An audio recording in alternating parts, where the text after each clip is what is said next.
All right, welcome back, everybody. So now that we've completed our Chapter 7 and Chapter 8 exercise, we are now going to be moving into a new chapter. Now, once again, the next few chapters, so Chapter 9 and 10, they are going to be related to each other. Chapter 11 is going to be a separate concept after that. However, Chapter 9 is a pretty short one. It's a pretty straightforward in regards to how we deal with our customers, right? And we're going to be dealing with cash, okay? So, of course, what are the ways that we can consider cash as something that we earn or that we own, right? So we have cash, credit cards, and of course, EFTs. So, of course, what is cash? Pretty basic, generic question, right? It's pretty straightforward. We use the United States dollar bill, right? Straightforward, right? That's our form of currency in the United States. There's no other form of currency. If you bring foreign currency, unfortunately, we can't accept that. Not even Canadian money, okay? However, so what we know here is that usually that's what we use to exchange for goods and services, right? It's the most simplest form of way that we can exchange for goods and services, right? Even online, right? We just put in our, credit card in there, boom, it's charged us using the U.S. dollar currency. Now, of course, our U.S. currency actually extends beyond borders, right? Because it's so widely used. Even other countries are willing to accept the US dollar because I don't have a reason why, but for some reason it seems to be a lot higher than it is. So in many countries, right, of course, a dollar is a lot more valuable than it is to whatever foreign country, except for Europe, right? Their money's a lot more stronger than ours, but that doesn't mean they're not willing to accept it, right? There's also foreign exchange. Every time you go to the international airport, they have a booth that allows you to exchange money. So once again, when we're doing business in the United States, you have to remember that monetary unit assumption, right? Everything has to be in some form of currency, which widely is known as the US dollar. Okay, pretty straightforward. We use it to exchange for goods or services. Okay, now once again, I don't know if you guys are still in the old school process right now, if you guys still use checks. I know for a fact businesses, they still do use checks because of one thing. It is a good form of a paper trail. Now, if you've never seen a check before, I mean, if you guys recently, you had your jobs, right? You got a paycheck. That is a check, okay? So, of course, that's not something that they're trying to get rid of. But once again, businesses use checks to keep some kind of paper trail. Because what is the one good thing that you have? You have the check number, right? And whatever transaction it is, it will go through your bank, right? Instead of using cash is kind of loose, right? If you use cash to pay for everything, you need to keep some really good record keeping or keep a pile of your receipts. So the best way to eliminate all of that clutter is by using a check. Okay? Now, of course, what makes a check valid? You have to have these 5 components. 5 components. You first need to know the person that you're writing the check out to, right? It says right here, pay to order or to payee, whatever the person's name is. You need to have a valid date. Now, the date is very important because you can write many checks in advance, right? In case you want to tell your vendor or tell your employee, right, when it is good to actually cash out the check. Yes, Nicole, you had a question? No. Okay. Sorry. No worries. All right. And then, of course, you need to have the amount. You can't write a blank check these days because that's going to be considered fraud, right? So that's going to make a valid point is that how much money are you actually going to write the check amount for, okay? And of course, you need to have your account number, right? Usually it's at the bottom of the check, right? It's your checking/routing number, okay? And last but not least, you need to have whoever the check is being written out from, whether it's the company, whether it's the owner of the company, whether it's your personal checkbook, you need to verify by placing a signature. If you don't have any of these components on there, the check is no longer valid. Okay? Also, neat thing that you need to know is checks do expire. Okay, you can't write a check out and expect it to be, you're able to cash it out, 10 years from now. No, that's not how a check works. I believe a check has a validity of anywhere from 60 to 90 days, depending on the timestamp and plus your company, right? Most cases, it's 60 to 90 days upon the date that it's available for. Okay, not the date that you receive the check. The date that it's available to collect is the day you're going to start counting how many days you have to cash it out. All right. Again, this is a second form of type of way to pay for things as well. Whether we pay for our goods or items, a best way to do is if you have, especially for large transactions. You don't want to send somebody $2,000 from, you don't want to shove $2,000 in an envelope and send it to your person. No, you want to send a check. And of course, with the check, it's a lot more safer because nobody can just deposit a check, right? It's specified to the person that it's written out to. So that's also one of the reasons why a lot of businesses utilizes checks, because once again, I'm not going to give you $2,000 cash. I'm going to write you a check with your name on it. Okay, so those are a few things, right? It, minimizes fraud, and it allows you to send large amounts of money. Okay, and plus it's the best way to keep some kind of paper trail. Okay, any questions in regards to checks? Okay, pretty straightforward. Okay. Last but not least, we live in the digital age. So you know what? The greatest things about having convenience is that you can charge on a credit card. Or even better, you can do an electronic funds transfer, which I believe is the next slide. But once again, credit cards are most the convenient way to charge and pay for your goods or services, right? Because the great thing about having these credit card companies is that you can have the assumption that when you charge that credit card, you don't owe the vendor anymore, you owe the credit card company.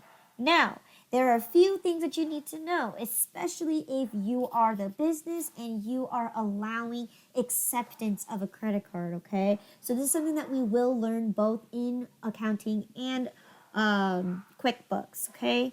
If you are the business and you say, I will accept my customers to pay with a Visa or pay with a Master credit card. Little did you know, you also have to pay a portion of your sales or a flat rate, depending on what your agreement is. Because these people right here, not only are they credit card companies, they're your debt collectors. They're the ones that's collecting the debt for you. Okay? So instead of having an an accounts receivable account, the customer already gave you the money. And then these people, these credit card companies are going to go after them for whatever amount that they owe for making that credit card charge. So for them doing that for you, you may have to agree whether it's 2%, 3%, or even a flat rate of your total sales. Now, of course, that doesn't sound very fair, but I mean, that's what you get for paying someone else to collect the money for you. And yes, you can. Go ahead. Is that why some companies charge a fee for using the debit card? Not debit cards. Credit cards, yes. Debit cards should be free. Okay? But credit cards, yes, they always will. They'll usually, like if you have on the website, they'll tell you in fine print, if you use a credit card, we will charge either a percentage or a flat rate, like $250 convenience charge because you're using a credit card. Yes, because obviously these cards, they're charging us for for them to collect the money from us. So what companies can do is they can add additional charges to cover that extra fee. So that's why a lot of, if you go to a lot of independent contractors, or if you talk to many people who have small businesses, they'd rather be cash only, because then they get to collect 100% of the money instead of 98%. But of course, if you're a growing business, that 2% is not going to make a difference. Okay? Because at the end of the day, would you rather have a bunch of people owe you a bunch of money, or would you rather get the money now and have the credit card company take care of all that mess for you? Most cases, that's the general rule of thumb, or that's the general notion, that people would pay money to have someone else do the job for them. So, well, the world works around, right? So that's the important thing about credit card companies. And then again, we can use this as a form of cash, as a form of payment, whatever it is, right? It works vice versa for both us and a customer as well, okay? And of course, we have electronic funds transfer. So again, living in the more digital age with the convenience of doing online transfers and whatnot, you can do this, right? We recognize Zelle. We recognize that Bank of America, Chase, even Wells Fargo, they accept sending money instantly, wirelessly, electronically. I don't know, whatever you want to call it, right? You can send money in an instant. No, and because this is a new type of technology, I believe this was introduced maybe 3 or 4 years ago. They used it for free, so it's free transferring money over across to anybody's bank account. Okay, now you want to be very, very, very, very careful, because there's a few rules and regulations that you need to know, especially if you are a business and you are using Zelle or a personal credit card, or personal bank account. You want to be very, very careful, because you can essentially Zelle people a whole bunch of money, right? That could be considered fraud as well if you don't do the proper, the proper way of, doing your transaction by properly paying them with a check or something. But again, we live in the super digital age. Who carries a checkbook in their wallet? Nobody. No, not anymore. And it's already bad enough that we don't even use cash anymore. We use credit cards. So this is one step above it, right? We got Apple Pay. We got a better way to send money, or to transfer money, or to pay for the goods and services by using these electronic funds transfer. So that's what EFT stands for. Okay. Now, a lot of the government, right, especially when we dive into QuickBooks, when we start collecting our sales tax and local taxes, whatever it is that you charge, right, they also use the EFT transfer, because they don't want you to send a check. They want the money instantly. So you're going to have to set up some kind of account with them to send them the money instantly. So there's a lot of things that, that are moving into the digital age. And as much as I want to say, as not as secure using Zelle or whatever it is, but if you are using your bank account, it should be more or less more safer than using any other Cash App, Venmo, those kind of smaller third-party money transfer apps, okay? So those are going to be a little more not as safe. But that is a form of payment that is going to be recognized so far, okay? All right, so now that we got to take a look at what kind of forms of cash we can receive, let's talk about a petty cash fund. Now, what is a petty cash fund? So when you open up a business, the most important thing is that you have cash, you have a credit card, you receive money, however form of payment you have, right? Now, what a petty cash fund serves is for those minor business expenses that you may need to encounter, such as, oftentimes when you receive a UPS package, right? They may ask you to sign it. They may ask you, I need money. to pay to ensure that you got the delivery stuff made, right? Or, pay for the delivery charge. That may be something that you have to put out your own money for, okay? Other business expenses could be, let's say, I worked at the office, right? And all of a sudden, the office runs out of paper, and we need paper ASAP. So someone can go out and buy a ream of paper at the local office store, while at the same time they put a purchase order out to buy a large quantity of paper, right? So basically it's for minor business expenses that you may need to encounter, whether it's an emergency or whether you need to make a quick payment to something. That's what a petty cash fund does. It's for minor business expenses. Now, there are two contributing factors to a petty cash fund. One is you actually need a legitimate lockbox, okay? I don't know how countless and many times you think it's safe to have money laying around. No, you better lock that up. It's your funds, right? It's the business's funds. You need to put a safe place on it, and you need to make it locked up and placed somewhere else. And you need to have someone to be in charge of it, okay? Second thing is you need to create a general ledger account to keep track of how much money should be in the petty cash fund at all times, okay?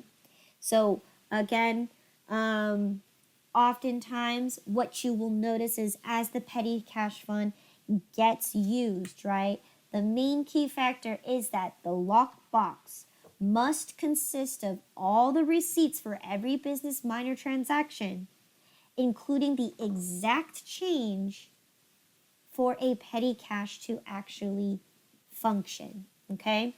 So how does this work? Once again,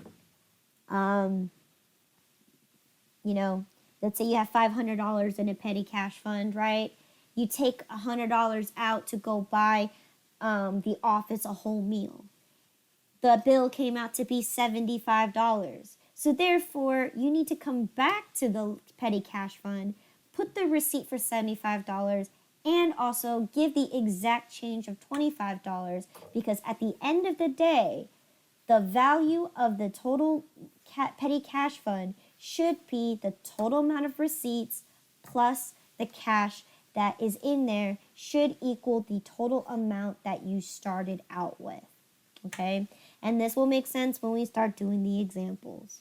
But for now, that's generally rule of thumb. Every time you take money from the petty cash fund, you have to come back, put the receipt and the exact change in there.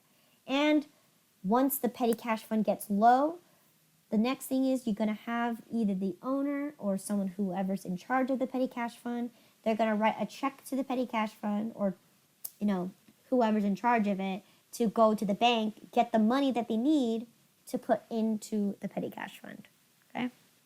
So a great example of a petty cash fund or a similar example would be a cash register.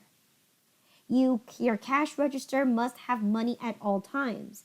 And the purpose of a cash register is to constantly give money and give back money, right? Okay. So let's go ahead and dive into the example here. First off, we need to establish a petty cash fund. So this is usually based on the company, on what size it is. So when we dive into our fictitious business, we're going to take a look at for just minor expenses using the petty cash fund. Okay, but for this example here, you need to have three things. You need to make some kind of estimate of what minor expenses that you may encounter, right? You need to come up with some kind of amount that you think can occur. So maybe you could just put a blank balance for now and determine, is that enough for the minor expenses? So like for the example, like I've mentioned before, right? If I was running an office and I needed paper, right? If I have to do this often, then I should note to my to the boss or the manager of the petty cash fund to kind of give an estimated amount. So if I go buy a ream of paper every week because I run out that quick, my assumption is I need at least, $200, maybe $300 at most. Because I also have to include buying the printer ink and, other minor expenses. Okay. So first, you need to establish the petty cash fund with an amount, and you need to have someone that's in charge of the petty cash fund. Second thing is you need to journalize this transaction, right?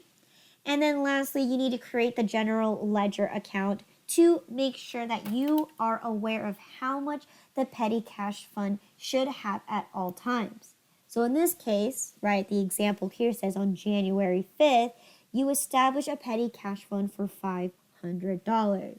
So what I'm going to do is I'm going to debit my petty cash fund, right? Because petty cash is actually going to be considered an asset, right? It's also known as your reserved funds or, funds for minor expenses. It's still your cash. So you're going to debit your petty cash fund. And of course, you're going to put money from your bank account into there, right? Where did you get the cash? Oh, I took it from my checking account. So it makes sense that you're going to write a check to whoever the person is in charge of the petty cash fund. They're going to cash it out and they're going to place it into the petty cash fund. So that is the transaction here. Okay. Now, as we go through each transaction, right? So this example here says that, let me see. So as we go through whoever that is in charge of the petty cash fund, right? The accountant's going to create the ledger account. And what happens is that every time you have a balance, it gives you it lets you know how much you have in your petty cash fund at all times. So in this case, because I established my petty cash fund to hold at least $500 at any single given time, I need to journalize it. I need to post it to my general ledger just accordingly like this. So here in my account for the petty cash fund, I should have an outstanding balance of $500 at all times. Okay? Now, of course, with this, right, how do we use the petty cash fund? So I've kind of briefly mentioned this before, right? Usually what you're going to have is you're going to have what's called a log, okay? And what happens in that log is you're going to record who's taking the money out, how much are they taking the money out, how much was the receipt for, and how much it was the exact change was for. Okay, and it really depends on who is the petty cash manager.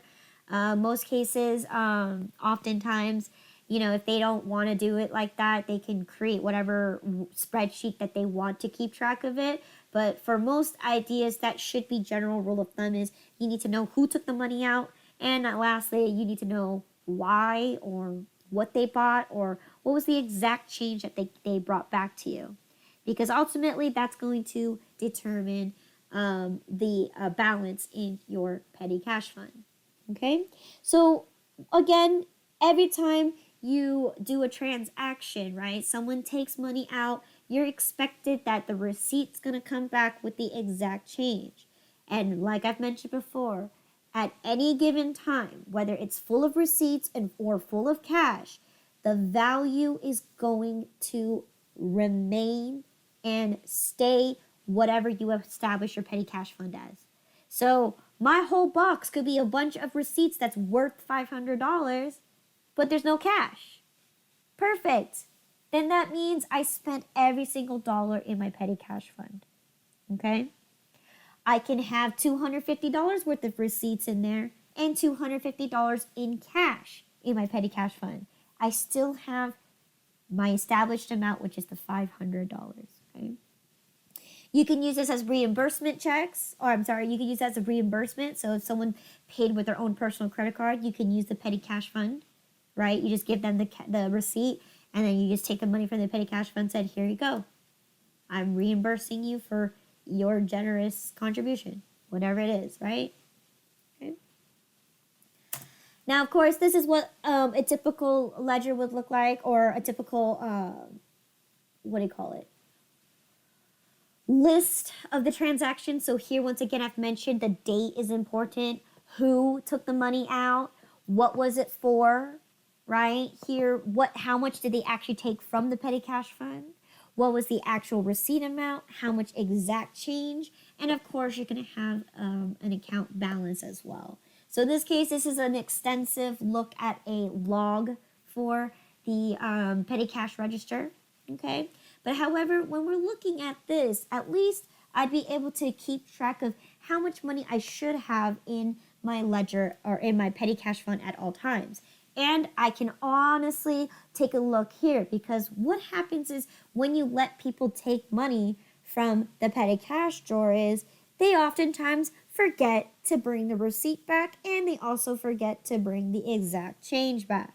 So that's also one of the dangers of having a petty cash fund, is that if you are going to do this, therefore you can point your fingers on who stole the money, right?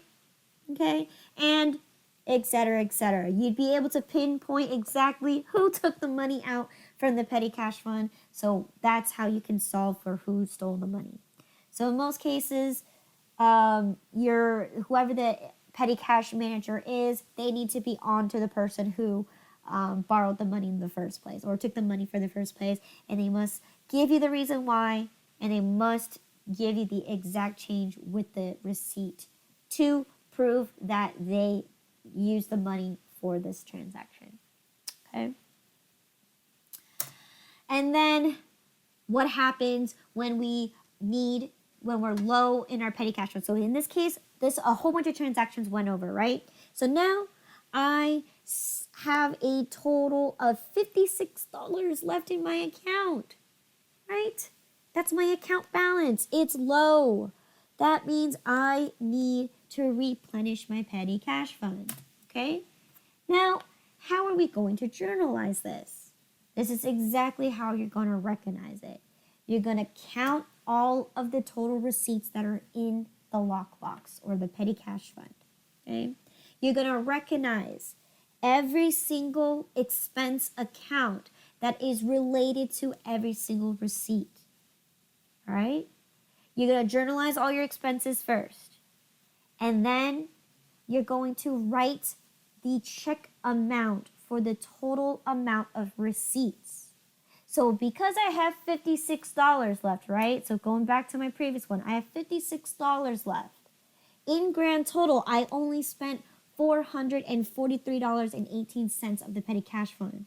So therefore, I'm going to write a check out for the $443 because at the end of the day, I still got $56 left in my petty cash fund. If I go to the bank, cash out my $443.18, and I put it back into my petty cash fund, how much cash should I have now? 500. You should have 500, which is exactly what the petty cash fund was established for. You're always, always, always going to have the amount that you established a petty cash fund for. So in this case, whether it's full of cash, full of receipts, it has to equal a total of 500. Okay? Okay? So that's just this scenario only, okay? Now, what happens if we realize that $500 was barely enough to get by for those transactions that happened in January, right? We got to take a look, right? It ended us with $56 left in our petty cash fund.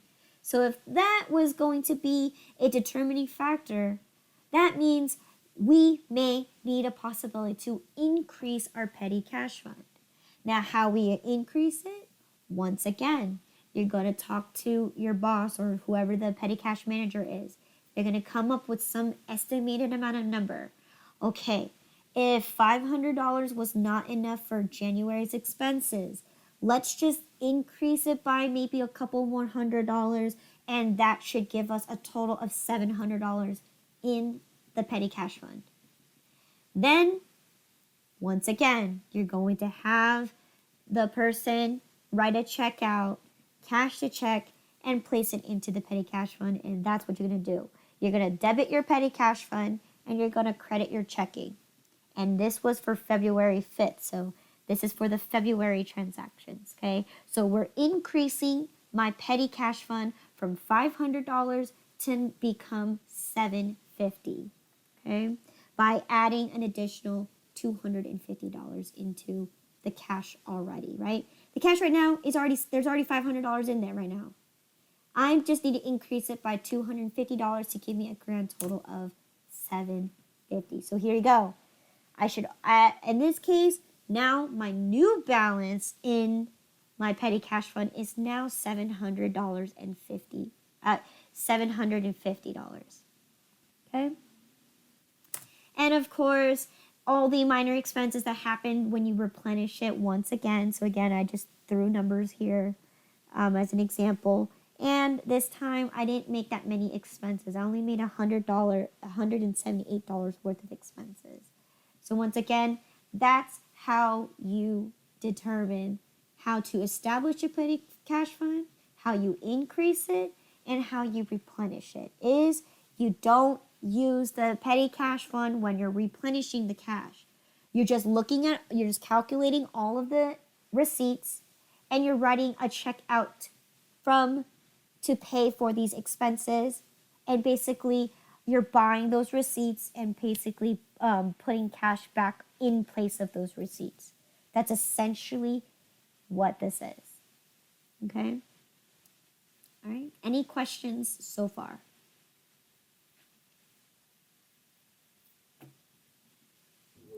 I don't have any. Okay. Now, once you come to a conclusion where you don't need a petty cash fund anymore, it's pretty simple how to close it out. You're just going to take all the cash that's in that register and you're just going to dump it back into your checking account. So in this case, as I remember right, now it's June 1st. I decided, you know what? I don't need a petty cash fund now. I'm going to have a business credit card that people can just take and charge for whatever expense they need to charge for. So in this case, I'm closing out my petty cash fund. So once again, I'm going to take all the money that's in my petty cash fund and I'm just going to dump it right back into my checking account. And that's how you close it out. Pretty straightforward. Okay? So next, right here, we add it to our ledger because I'm closing it out. My account balance is now 0. Right? Because I established it, I added, and now I'm taking away the whole amount and I'm zeroing it out. Okay? I'm closing out my entire petty cash fund.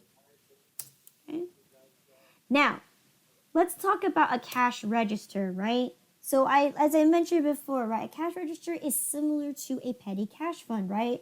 You're constantly needing cash to be inside the register so you can handle money to your customers, etc., right? If you're a cash basis person, that means you only accept cash, you only have cash sales, then you best bet that you have to have a cash register full of money to properly exchange with your customers. So in this case, they do follow the same concept, except one thing is different. Okay, so in this case, we need to have a person that's in charge of the cash register, right? So whoever your person that does the cash register, they're going to be in charge. They're the one that's always counting money, right? And usually they do tell you in the very beginning, right? Usually what they always have right when you start the business, they usually tell you, hey, count the money in the cash register now. Tell me what the balance is. And at the end of the day, your total cash that you receive plus your receipts should match up. And yes, okay? So that's usually how it works, okay? It still functions the same way when you establish, you increase, and when you close. The only difference is you never replenish your cash register, okay? That's the only difference. Because in this case, you're not taking money out and placing receipts in there. you should be exchanging money, right? You're getting a large bill, and in replace of that, you give them smaller change back, or in this case, you give them whatever the cash sale was for. So you should actually be receiving money instead of taking money out. So it's kind of the opposite in way, but the establishing it, the increasing and decreasing, and lastly, the closing out portion should more or less be the same as a petty cash fund. Okay. So once again, we have these key factors, right? You need to determine who's in charge of the cash register, and you need that manager to determine how much is the estimated amount of sales that you can predict. How many customers are going to come in walking through your door, and how many quarters, pennies, dimes, how much exact change do you need to have? That is very, very important when you're establishing a cash register. Most likely, you're going to have smaller bills versus bigger bills, right? The bigger bills are what you're most likely going to be collecting from your customers. So usually you definitely want to have plenty quarters, plenty of change, like exact change, coins and whatnot. So usually you would establish it by saying, hey, I'm going to put a total of $500 worth in my cash register. Okay? And once again, because it's similar to a petty cash, you're also going to create a ledger for the cash in the register, and you're going to make sure that it should have at least $500 at every beginning and at the very end. You should always have the same amount of cash in your cash register. Okay? So same thing here, how we replenish it. You don't need to replenish your cash, right? Because you're supposed to be receiving cash, not taking money away. So in this case, there is no necessary reasons why you need to do a journal for replenishing. However, you do need to make sure that your accounting is correct.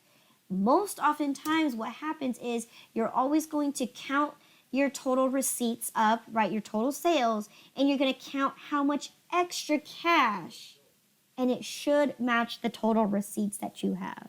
That's the only accounting that you're going to be doing when you're dealing with the cash register. Okay? Once again, if you need to, for some reason, let's say, it's summertime, right? Your sales are increasing drastically. So therefore, you need to increase your amount of cash in your cash register because you got more customers to deal with. More customers means you need more cash. So in this case, same concept, right? I just debit my cash register and I credit my checking account because it has to be the money from the business that's going into the cash register. Okay? And once again, you're going to increase your ledger account once again. Same thing, exact same thing. So now I have an account balance of $750 in my cash register.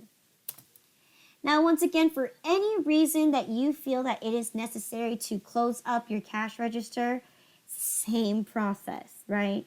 You're going to close it out by taking all the cash in the register and you're going to dump it into your checking account. Straightforward.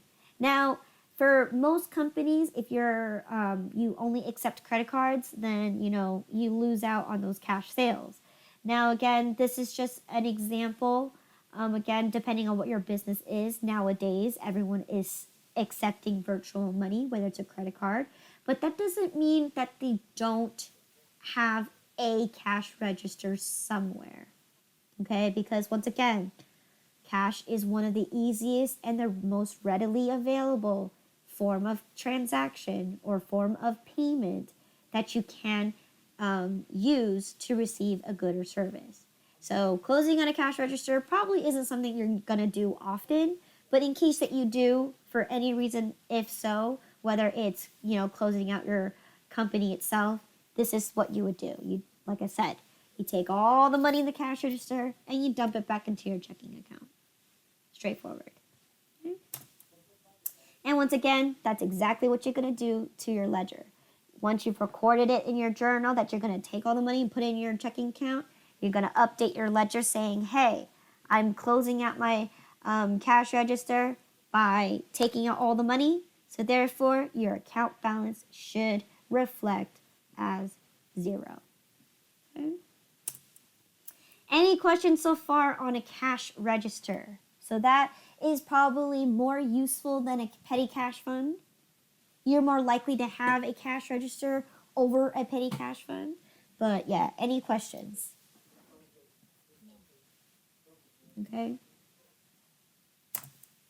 So let's talk about cash shortage or cash overage.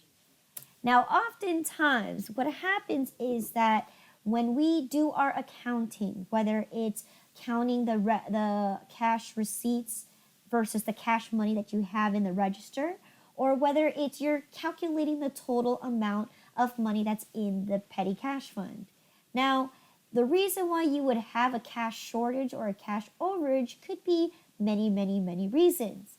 But if your total receipts do, and plus whatever extra change that are in the petty cash fund, does not equal what you originally established your petty cash fund to be, then you have to find out or write off that discrepancy. Okay. So for example, right, here I'm replenishing the petty cash fund. And what I notice here is that on June 1st, right, I established the petty cash fund to be a total of $600. Then at the end of June 30th, when I'm replenishing my petty cash fund, I end up finding that my total receipts amount was a total of $590, and I didn't have any cash remaining in the petty cash fund.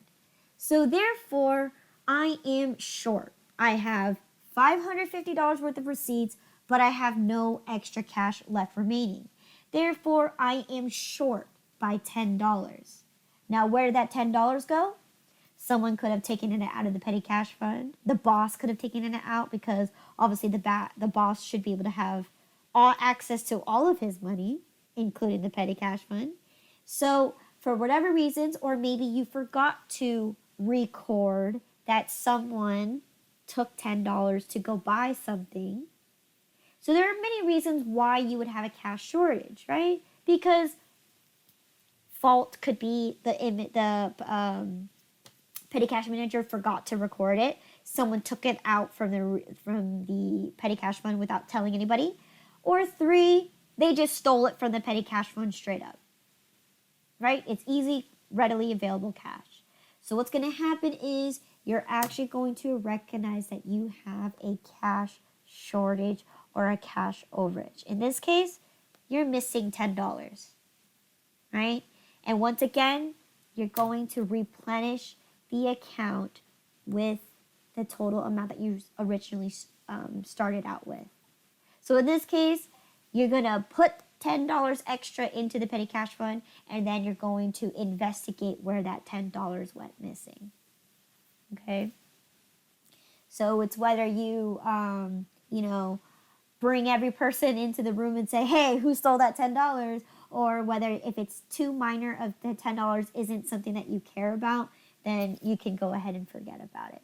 Okay? But in this case, I need to add another $10 back into my petty cash fund because my total petty cash fund must be outstanding for $600. No more, no less. Okay? So this is a cash shortage. Okay? Now, oftentimes, there's also times where you'll have extra money.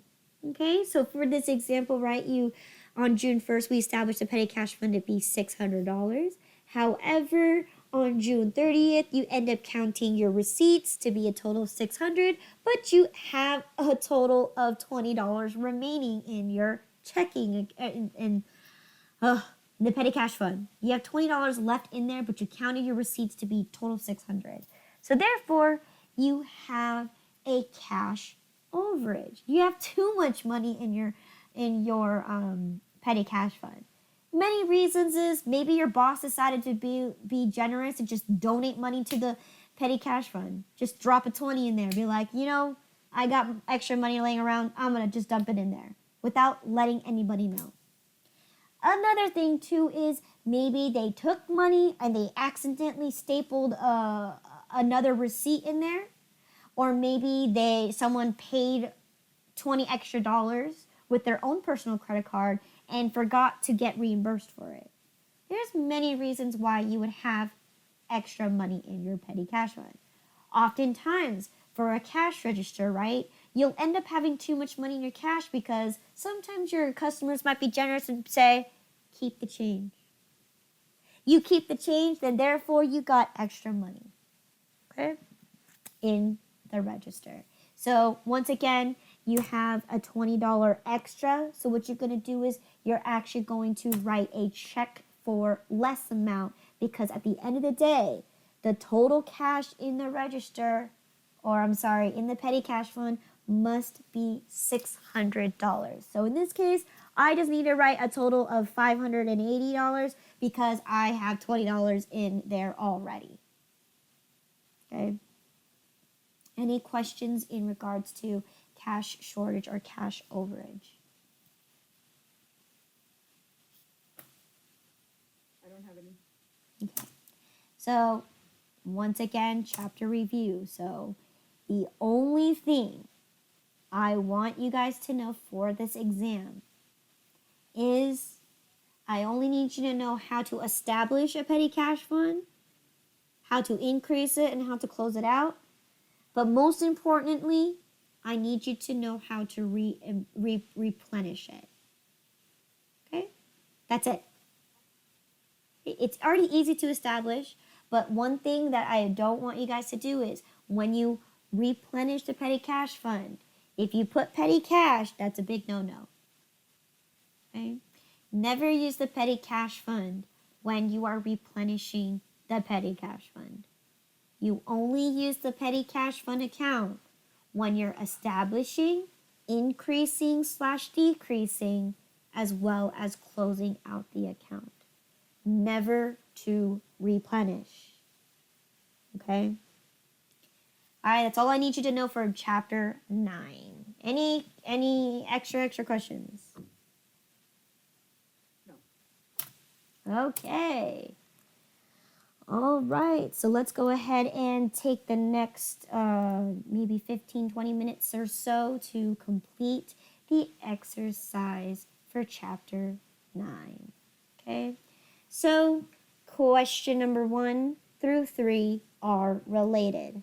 Okay, so first question says here that on January 10th, you decided to establish a petty cash fund for a total of $250. So how do I journalize this transaction?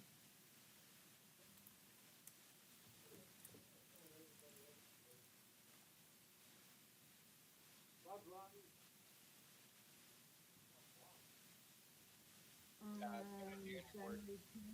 You would start Sorry. with cash. We're going to debit our petty cash fund. That's correct, right? We're establishing our petty cash fund. So we need to put money in there in the first place. Okay? You'll put it in checking. And you're going to create checking because obviously, where's the cash going to come from? Not your pocket. It's going to come from the bank account. Okay? So this time it's going to be for the $250. Okay? And then put a note that to establish a petty cash fund of $250. Good. To establish a petty cash fund. Right? It's already straightforward that you have it for $250. Okay? Good. So then, number 2, on January 12th, okay, you end up taking $20 from the petty cash fund, okay, to pay for party supplies, okay, which cost you a total of $18.57. Journalize.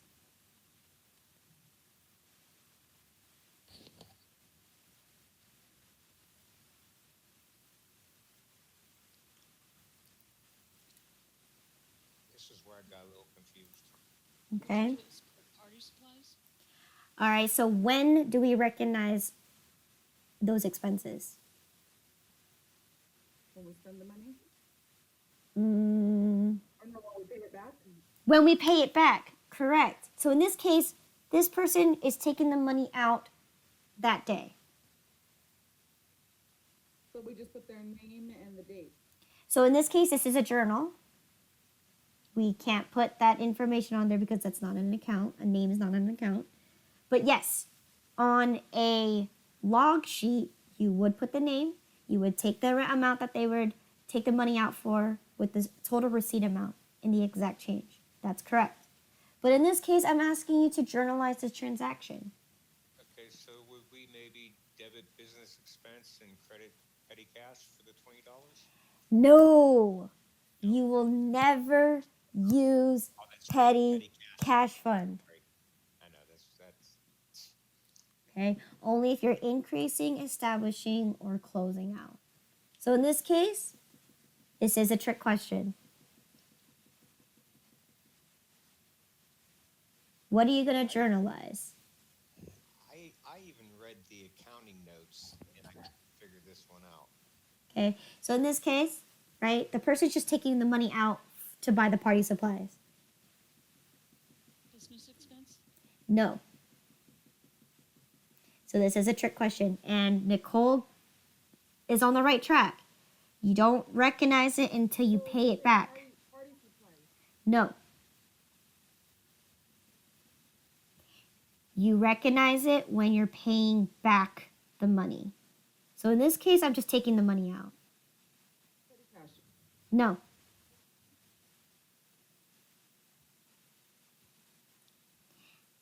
In this case, Multiple choice. no, there's no multiple choice. Okay, it's either. Okay, so in this case, I'll just give you the answer. So in this case, the transaction, right? We don't record it, like you've mentioned, Nicole. We don't record this until we replenish the petty cash fund. So in this case, all we're doing is we're logging it in our books and we don't recognize it. So in this case, no entry is necessary because we have one thing. We don't need to replenish the petty cash fund just yet. We just established it for $500 and we only took a mere $20 out. It's not ready to be replenished yet. I'm sorry, $250. We only took $20 out. So in this case, we do not need to write a transaction until we've replenished it. Correct. So in this case, no transaction is necessary. We're not going to ever dip into our petty cash fund account at any given time when we replenish our petty cash fund. We only use it to establish, increase, decrease, or close out our account. In this case, we're doing none of that. Okay? Oh, I feel like that's a tricky question for the test. And don't worry, you'll be fine. What if somebody came along tonight and counted the petty cash, then they're $20 short? Because there's nothing. There's no, well, you have it logged in your book that someone took $20 out. You do have it logged in. Yeah. I'm not going to test you on logging in the petty cash one. I'm testing you on how to journalize it. So in this case, someone's going to have a log saying that they used $20 and they came back because the receipt was for $18.57 and they gave us the exact change. So all of that is dealt with whoever the petty cash manager is. But in this case, I'm asking you, how do I put that in my books?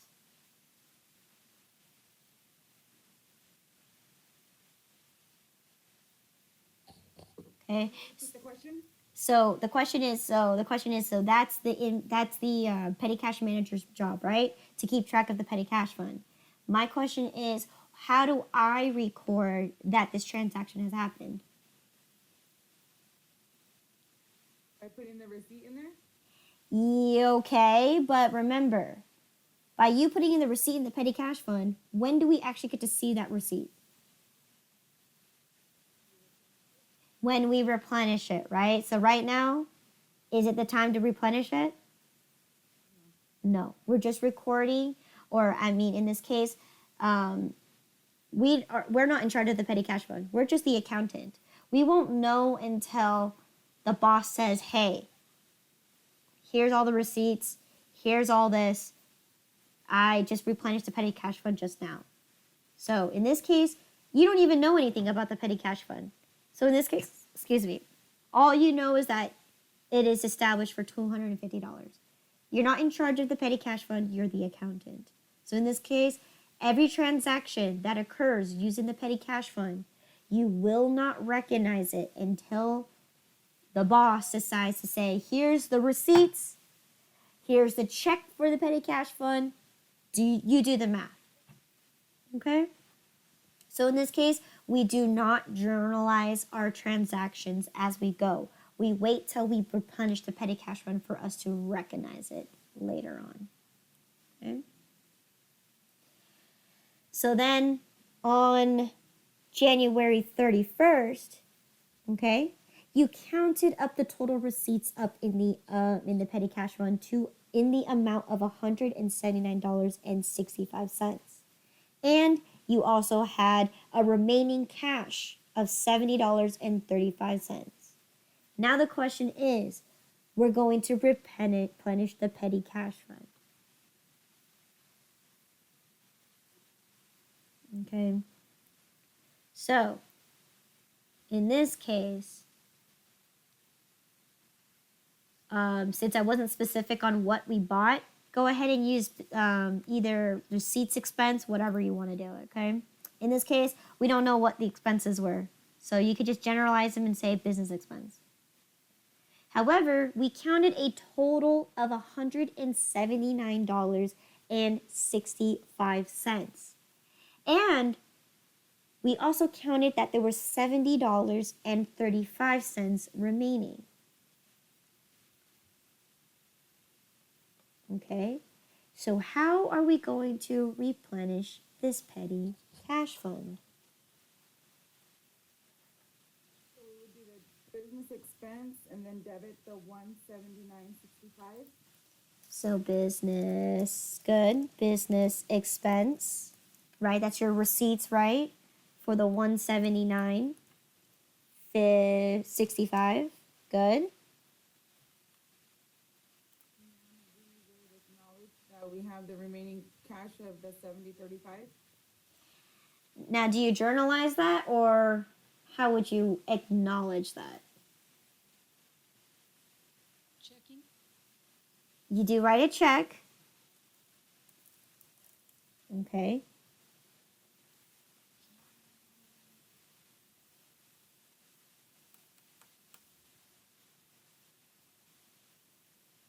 What's the one rule that the petty cash fund must hold at all times?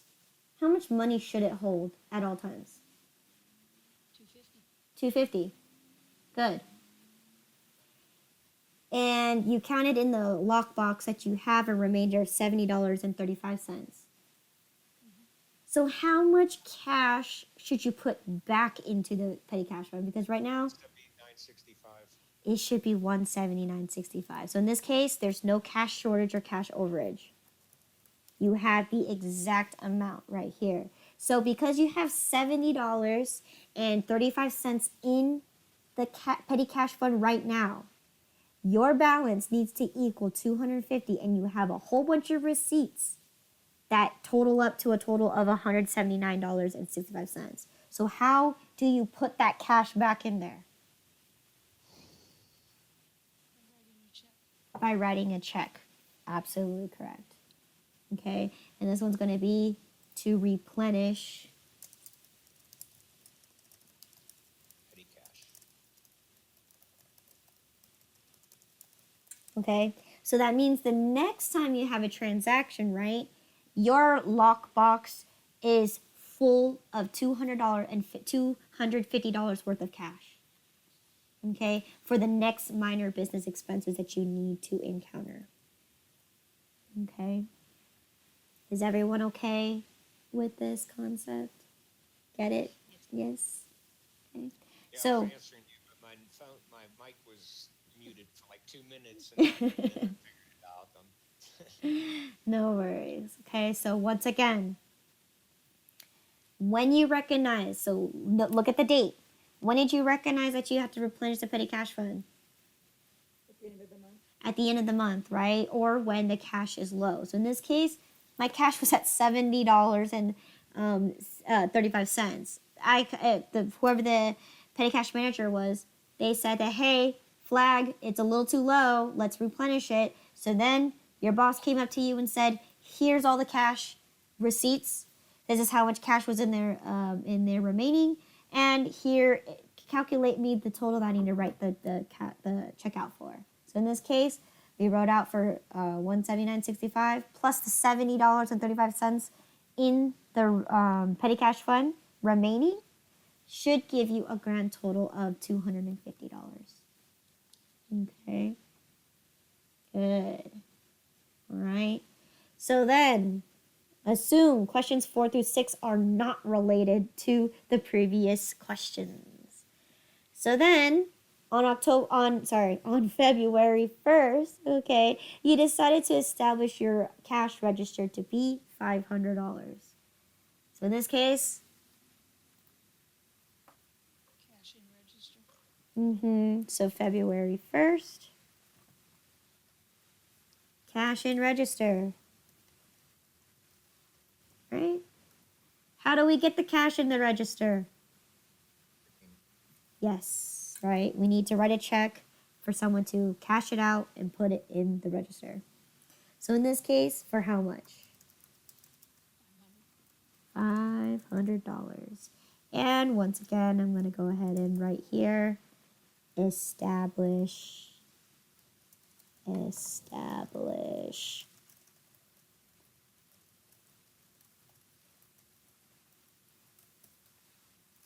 Okay, to establish the cash in the register. Okay. Now, question 5 says, okay, as of February 15, at the end of the day, you counted a total of $156 of cash receipts, okay, and a total of $656 cash in the cash register, okay. Now replenish the cash register.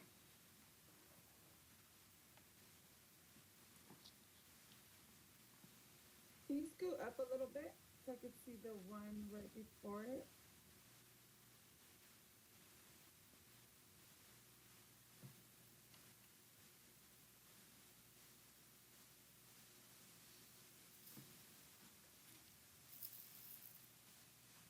Okay.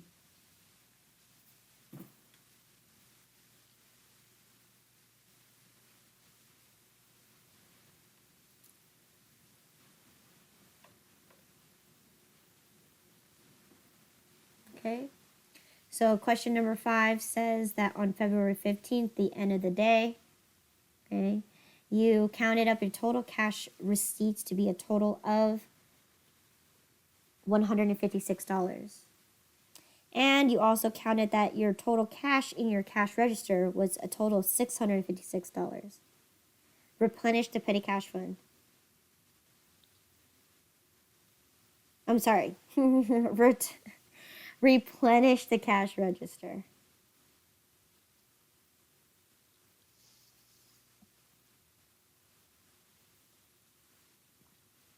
Okay. You're gonna have to subtract $156. Okay. Now, how do you journalize that? Don't journalize it. You don't journalize it. Good. Excellent job. There is no need to replenish a cash register because you don't take money away from it. No entry. So good. Trick question there once again. You don't need to take money away from your cash register, right? You have a total of $656. What did you establish your register to be? $500. So therefore, you gained $156, which in this case, that's what your customers gave you, $156. So there's no need to replenish the cash fund because you already have the extra cash in there. Okay. You just need to make sure that you have at the end of the day a total of $500 cash in your cash register for the next day. Okay, so that's always rule of thumb. If you ever done sales, or if you're ever the cash register person who was taking care of the cash that's flowing in, Your job is to, at the beginning of the day, to count all the cash in the register, and you need to make sure that at the end of the day, it matches all the cash that's in the register plus your cash receipts. Okay, so in this case, good job. No entry is necessary to replenish the cash register. Okay. All right, question number 6. On February 28th, you decided to switch from a cash register to a credit card only transactions. So in this case, journalize the close of the cash register.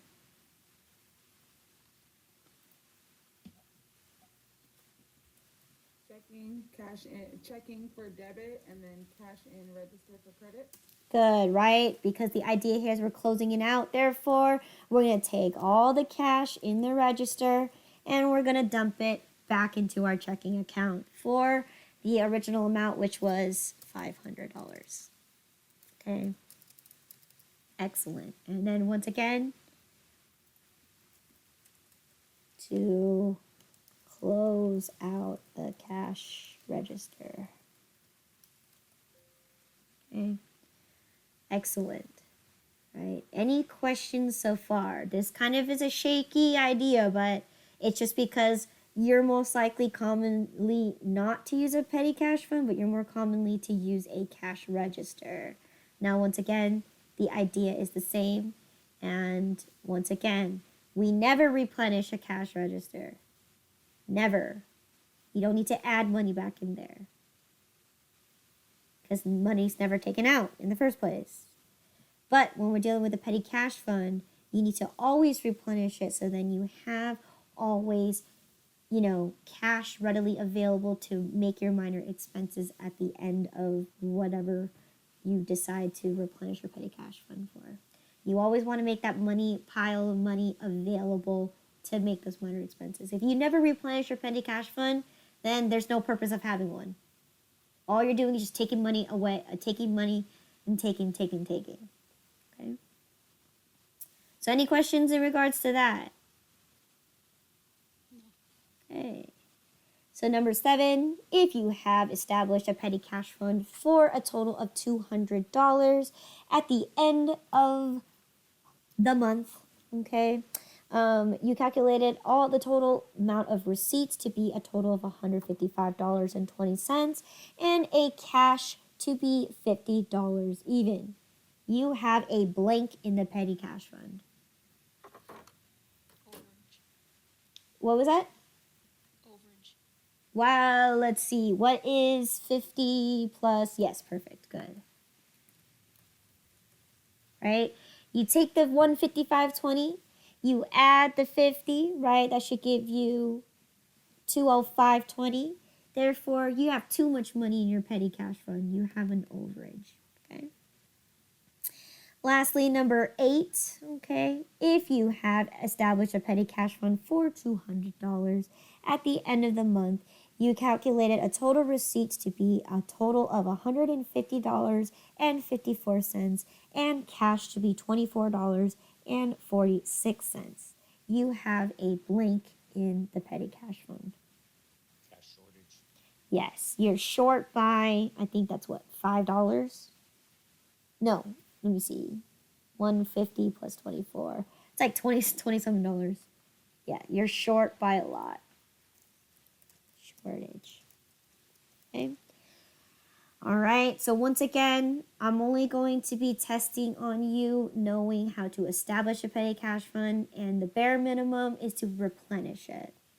Okay. So as like I've mentioned before, this we will take a look at another example.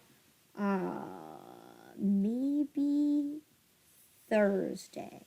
We'll see how far we get through this stuff. But yeah, Thursday, you may, if we do finish up with chapter 10.3, then we're going to do the chapter 9 and 10 review on Thursday. Okay, so any questions in regards to petty cash or just cash in general?